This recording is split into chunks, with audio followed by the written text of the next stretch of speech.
Ladies and gentlemen, ದಾವಣಗೆರೆಗೆ ಇವತ್ತು Toofan entry ಆಗ್ತಾ ಇದೆ. ಈ ತೂಫಾನ್ ಬಿರುಗಾಳಿ ಕಾಂಗ್ರೆಸ್ಸನ್ನು ಗೆಲುವಿನ ದಡದತ್ತ ತೆಗೆದುಕೊಂಡು ಹೋಗುತ್ತಾ ಅಥವಾ ಕಾಂಗ್ರೆಸ್ನೇನಾದರೂ ಸಮುದ್ರದಲ್ಲಿ ಮುಳುಗಿಸ್ಬಿಡುತ್ತಾ ಅನ್ನೋದು ಸದ್ಯದ ಕುತೂಹಲ. ಜಮೀರ್ ಅಹಮದ್ ಖಾನ್ ಇವತ್ತು ದಾವಣಗೆರೆಗೆ ಎಂಟ್ರಿ ಆಗ್ತಾ ಇದ್ದಾರೆ. ಜಮೀರ್ ಬಗ್ಗೆ ಹಲವು ಅಪಸ್ವರಗಳಿದ್ವು.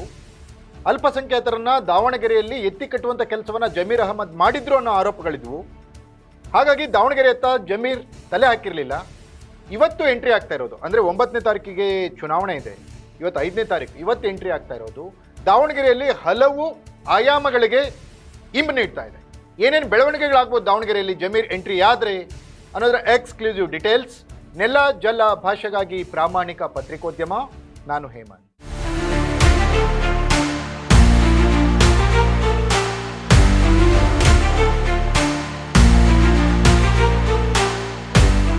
ಎಸ್ ವೀಕ್ಷಕರೇ, ದಾವಣಗೆರೆಗೆ Zameer Ahmed Khan entry. Zameer Ahmed Davanagere by election ಘೋಷಣೆಯಾಗುವ ಸಂದರ್ಭದಲ್ಲಿ 1 ತಿಂಗಳು ನಿಕಟವಾಗಿ ಸಂಪರ್ಕದಲ್ಲಿದ್ದರು. ವಾರದಲ್ಲಿ 2 ದಿನ ಹೋಗಿ ಬರ್ತಿದ್ರು. ಹೋದಾಗಲೊಮ್ಮೆಲ್ಲ ಅಲ್ಲಿ ಪತ್ರಿಕಾಗೋಷ್ಠಿಯನ್ನು ಕರೀತಿದ್ರು. ಅಲ್ಪಸಂಖ್ಯಾತರ ಅಭ್ಯರ್ಥಿಯ ಬಗ್ಗೆ ಮಾತುಗಳನ್ನು ಆಡ್ತಾ ಇದ್ರು. ಅಲ್ಪಸಂಖ್ಯಾತರ ಸಂಖ್ಯೆ ಹೆಚ್ಚಿದೆ, ಸುಮಾರು 80,000ದಷ್ಟು ಅಲ್ಪಸಂಖ್ಯಾತ ಮತದಾರರು ದಾವಣಗೆರೆ ದಕ್ಷಿಣದಲ್ಲಿದ್ದಾರೆ. ಹಾಗಾಗಿ ಈ ಬಾರಿ ಅಲ್ಪಸಂಖ್ಯಾತರಿಗೆ ಟಿಕೆಟ್ ಕೊಡ್ತೀವಿ ಅನ್ನುವಂಥ ಮಾತನ್ನು ಕೂಡ ಹೇಳ್ತಾ ಇದ್ರು. ಆದರೆ ಅದು ಬೇರೆ ರೀತಿಯ ಟರ್ನ್ ತೆಗೆದುಕೊಂಡಿತ್ತು. ಅಭ್ಯರ್ಥಿ ಘೋಷಣೆಗೂ ಮುನ್ನವೇ ಪಕ್ಷೇತರ ಅಭ್ಯರ್ಥಿಯಾಗಿ ಸಮರ್ಥ್ ಶಾಮನೂರು ನಾಮಪತ್ರವನ್ನು ಸಲ್ಲಿಸಿಬಿಟ್ಟಿದ್ರು. ಅಲ್ಲಿ ಶಾಮನೂರು ಫ್ಯಾಮಿಲಿಗೆ ಟಿಕೆಟ್ ಕೊಡೋದು ಅನಿವಾರ್ಯ ಹಾಗೂ ಅಗತ್ಯತೆ ಇದೆ ಅನ್ನೋದು ಹೈಕಮಾಂಡ್ಗೂ ಕೂಡ ಮನವರಿಕೆಯಾಗಿತ್ತು. ಸೊ ಹಾಗಾಗಿ ಹೈಕಮಾಂಡ್ ಕೂಡ ಸಮರ್ಥ್ನೇ ಅಭ್ಯರ್ಥಿ ಅನ್ನೋ ಥರ ಘೋಷಣೆ ಮಾಡಿತ್ತು.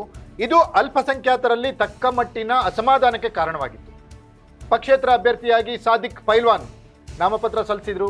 SDPIನಿಂದ ನಾಮಪತ್ರ ಸಲ್ಲಿಕೆಯಾಗಿತ್ತು. ಅಲ್ಪಸಂಖ್ಯಾತರು ಸಪ್ರೇಟ್ ಗುಂಪು ಕಟ್ಟಿಕೊಂಡು ಕಾಂಗ್ರೆಸ್ನ ವಿರುದ್ಧ ಚುನಾವಣೆ ಮಾಡಲಿಕ್ಕೆ ಓಡಾಡ್ತಾ ಇದ್ರು.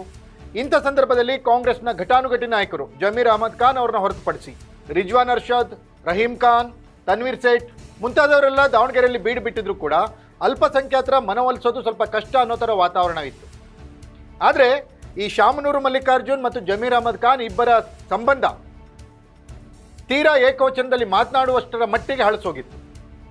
ಈಗ ಪರಿಸ್ಥಿತಿ ಬದಲಾದಂತೆ ಕಾಣ್ತಾ ಇದೆ. ಜಮೀರ್ ಅಹಮದ್ ಖಾನ್ ದಾವಣಗೆರೆಗೆ ಬರಲಿಕ್ಕೆ ಒಪ್ಕೊಂಡಿದ್ದಾರೆ. ದಾವಣಗೆರೆಯಲ್ಲಿ ಇವತ್ತು ಪ್ರಚಾರ ಇದೆ. SS ಮಲ್ಲಿಕಾರ್ಜುನ್ ಮನೆಯಲ್ಲಿ ಊಟ ಬೇರೆ ಇದೆ. ಊಟಕ್ಕೆ ಏನು ಕಬಾಬ್ ಮಾಡಿಸ್ತಾರೋ ಏನು ಮಾಡಿಸ್ತಾರೋ ಮಲ್ಲಿಕಾರ್ಜುನ್ ಗೊತ್ತಿಲ್ಲ.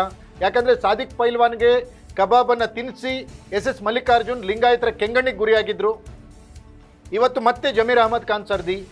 ಜಮೀರ್ ಅಹಮದ್ ಖಾನ್ ಎಂಟ್ರಿಯಿಂದ ಅಲ್ಪಸಂಖ್ಯಾತರ ಏನಾದರೂ ಕನ್ವಿನ್ಸ್ ಆಗ್ತಾರಾ ಅಥವಾ ಅಲ್ಪಸಂಖ್ಯಾತರ ಅಸ್ಮಿತೆಯನ್ನು ಜಮೀರ್ ಅಹಮದ್ ಖಾನ್ ಏನಾದರೂ ಬಡಿದೆಬ್ಬಿಸಿ ಅವ್ರನ್ನ ಮತ್ತೆ ಪ್ರೊವೋಕ್ ಮಾಡೋ ಥರ ಏನಾದರೂ ಆಗುವಂಥ ಕೆಲಸ ಏನಾದರೂ ಆಗುತ್ತಾ?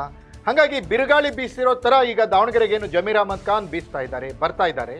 ಆದರೆ ಇಂಪ್ಯಾಕ್ಟ್ ಏನು ಅನ್ನೋದು ಮತದಾನದ ನಂತರವೇ ಗೊತ್ತಾಗಲಿದೆ. ಇದಾಗಿತ್ತು ಎಕ್ಸ್ಕ್ಲೂಸಿವ್ ಸ್ಟೋರಿ.